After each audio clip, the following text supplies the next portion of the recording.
Welcome back. This is Sandy with Sandy's Organized Chaos. And today we're going to be doing something a little bit different. We're going to be using a flask and kind of decorating it with this Christmas theme here. As always, I'll make sure to put everything that I used today down in the description box below so that way you guys can shop those items if you would like to. If you're new to my channel, don't forget to hit that subscribe button and let's wake up, prep these tumblers, and slay all day. Let's do this.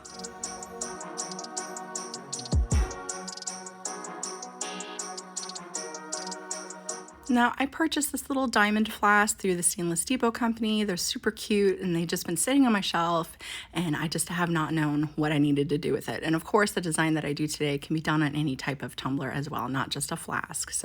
But the first thing we want to do is figure out how we are going to get this flask attached to our wands. So I carried my flask to the store and I found that the 7/16 dowel rod fits very nicely into the top of the flask here. And you definitely want to make sure when you go to cut your dowel rod that it's going to either be able to touch the bottom of the flask or at least go to the halfway point of your flask. And this is just going to make sure that it has enough structure in the center to make sure it doesn't flop around on you after you get it attached to your wand. So the next thing I'm going to do is I'm going to take some electrical tape and I'm going to make sure that I pull it very taut when I go to wrap this around the threads and around the dowel rod itself so that way it stays very nice and secure for me. I also want you to notice that I am just placing it right on the threads. There is this little hump at the top there, right before the threads get started, and you want to leave that exposed so that way when we go to epoxy everything, that's where our epoxy is going to be gripping onto.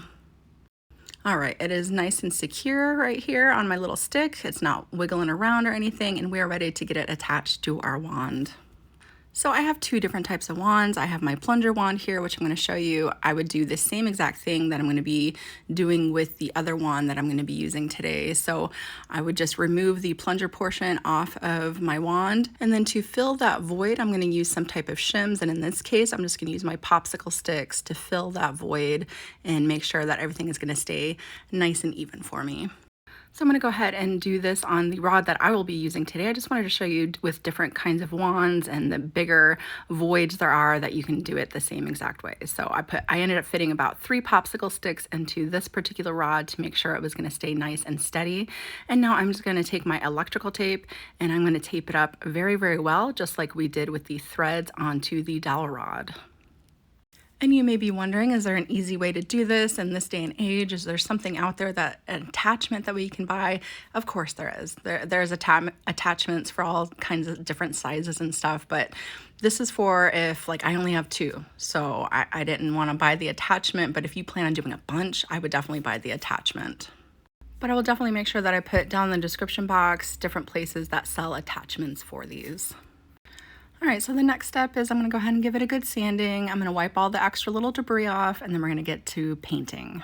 The glitter that I'm going to be using today is SOC Glitter Dust and Dusty Pink. So I just wanted to paint my base, just a color that kind of went with it. It doesn't have to be this, and I know it's getting cold out, so I wanted to use a brush on paint rather than a spray paint, but either way you guys want to do it. But this color is just called Blush, and that's from Pop a Color.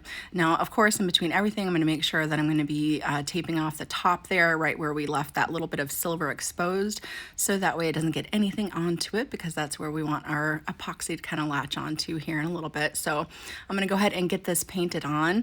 And the key with chalk paint, because sometimes it can crack on you if you warm it up too fast after you paint it on, is you want to try to do it in thinner layers, because the thicker that your layers are and then you go to hit it with a heating source to dry it really fast, it's going to dry too quick in thicker spots and it could form cracks. And because we're going to be doing the tack-it method here in a minute, you'll be able to see those cracks under the tack-it method. So I just kind of set mine off to the side and let it dry naturally, so that way none of those cracks accidentally formed.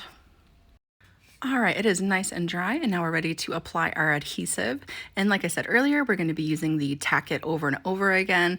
And for anybody that is new, this is just a repositionable, there we go, adhesive. So once it dries, it's going to still have a sticky feeling to it. So, and that's great for what we want to do, because we want our holographic glitters to be burnished down and give it that little extra hollow shine to it. And the key to this is making sure that it is completely dry. It will turn completely clear. You won't be able to see it at all. You don't want any milkiness to this because that means it's still dry in its drying process. So make sure it is completely dry or your glitters won't stick down properly. So I'm just gonna hit it up with my blow dryer there, and then we'll be ready to move on to glittering. Now the next thing I'm going to do is take my ultrafine holographic glitter here. I'm going to load that up really good all over the flask. And after I have that all loaded up, then I'm just gonna come through with my fingers and start burnishing all those glitters completely flat. Now you will be able to see a difference where the glitter isn't burnished down. It kind of has like a matte look to it, whereas after it's burnished, it's gonna have more of a very metallic holographic shine to it. And after I am done burnishing it down, you can see that beautiful color. I just love that color so much. I'm gonna go ahead and take my chip brush and just sweep off any extra glitters off of it. Okay, so now I have my epoxy mixed up here. I have about 5 milliliters of epoxy mixed up, and I wanted to add just a little bit of extra glitter into the epoxy, just to kind of make it look more like snow falling in the background. So I'm gonna be adding just a very small amount of this cottontail. You see, I'm gonna show it to you here in a second, but just a very small amount, just something a little extra in the background. I'm trying to work with very small amounts of epoxy on this so that way we don't have too much buildup, and making sure that our bottom is going to be able to still be able to stand up once we are done. So I'm going to be working with about 5 milliliters pretty much throughout this flask. So I still have my tape on there. That's what I'm showing you there, because you want to make sure that you don't accidentally put epoxy where you don't want it to go. I'm going to go ahead and load up my tumbler with my epoxy. And after I get that all loaded up with my epoxy, I'm gonna go ahead and pull that tape right around our seam at the top there. Now I'm gonna go ahead and place it onto my turner. I'm gonna go ahead and hit it up really good with my torch, and you want to be very careful not to go too far up where your tape is at. You don't want to accidentally scorch your tape or anything. And you're gonna let that cure, and then we're ready to move on to the next step. All right, it is nice and cured, and I still have it on my wand. I went ahead and retaped the top there, and we're gonna do the power wash method over top. So I have my white spray paint. I also have my Dawn Powerwash Spray, and you're gonna need either a bucket full of water or a hose. In this case, I'm just gonna use a hose. So the first thing that you want to do is you want to take your Dawn Powerwash, and you're just gonna load up your flask really well with this Dawn Powerwash, and this is gonna give an extra snowy look to it. So we're just continuing to add more and more snowy look to it, but you see how much I'm putting onto it. And the key with this is you want to kind of move a little bit fast with the spray paint, so that way that soap doesn't have time to kind of start dripping down. So you just want to take your spray paint, spray it up really good over top of your Dawn Power Wash and everything. And then you want to go ahead and take your source, so either dunk it into your bucket to rinse it, or take your hose like I'm about to do, and you just want to completely rinse all that soap right off of it. And that's going to expose our really cool, more of a kind of wintry scene look to it. So I'm just gonna go ahead and let that sit outside and let that dry, and we're gonna move on to making up our decal. So I got my decal from Creative Fabrica.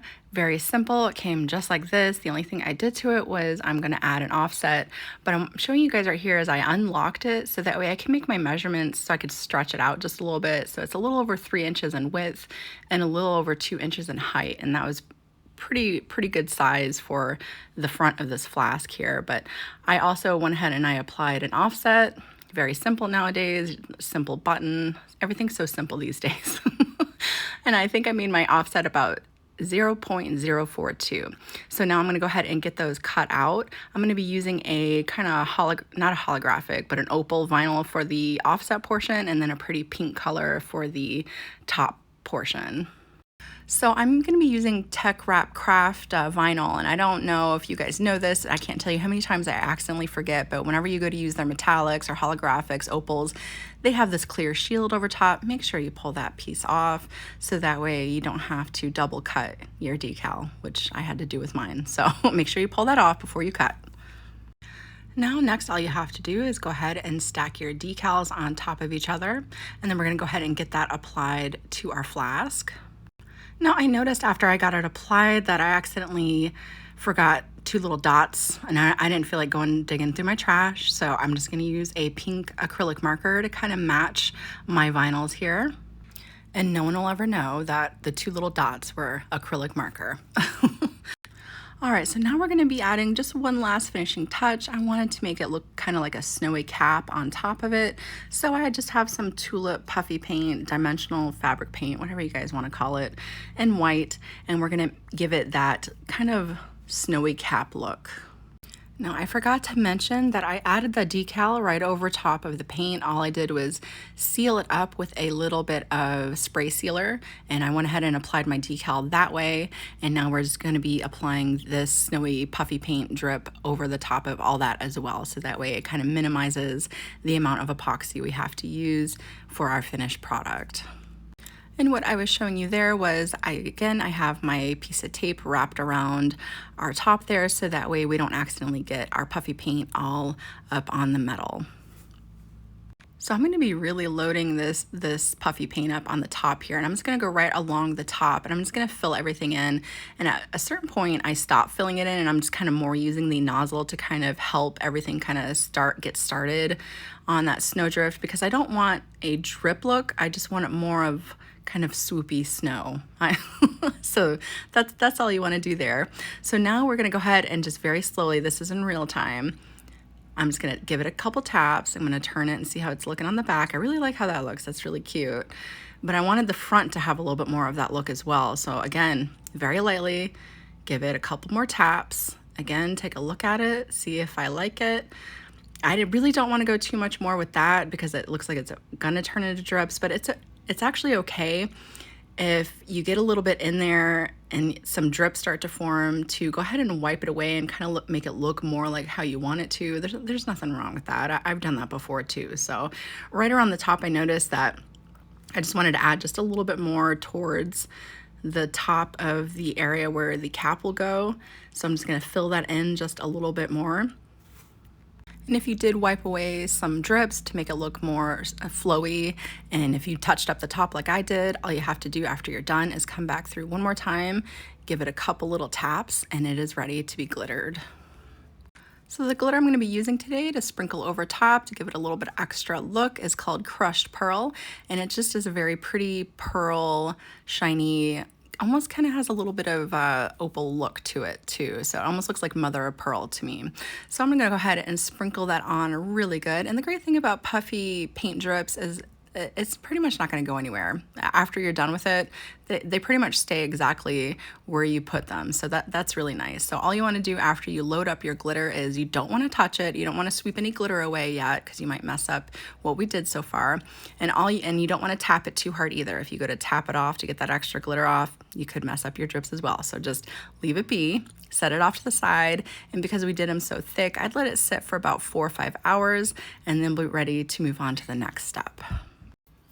After it is fully dried, I'm just going to come through with my chip brush. I'm going to sweep all that extra glitter away, making sure that I really get in there, especially around the vinyl, and make sure that all those little glitters are out of there and that nothing will accidentally float around in our epoxy when we're ready to epoxy. So just brush it really good.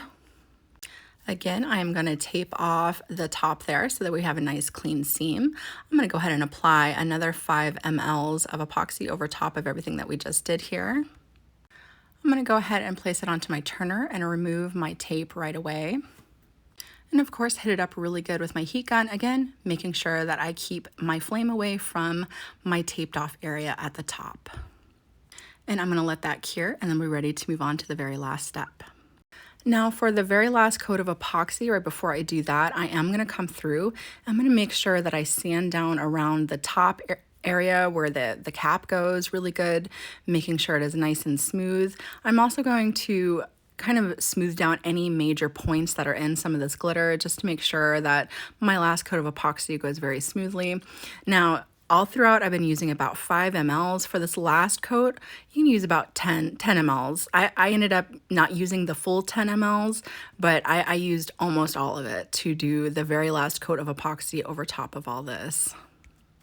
And I also want to note that once you remove that electrical tape, there we go, around the threads, there may be some sticky residue left over from it being attached for so long. So all you have to do is take some rubbing alcohol and wipe all that off really well, and then she is good to go. Whether you take this design and duplicate it as is, or you take it and let it inspire you to create something that is completely your own, I hope that you guys had a lot of fun watching this tutorial today. Again, if you're new to my channel, don't forget to that subscribe button, and I will see you guys next time.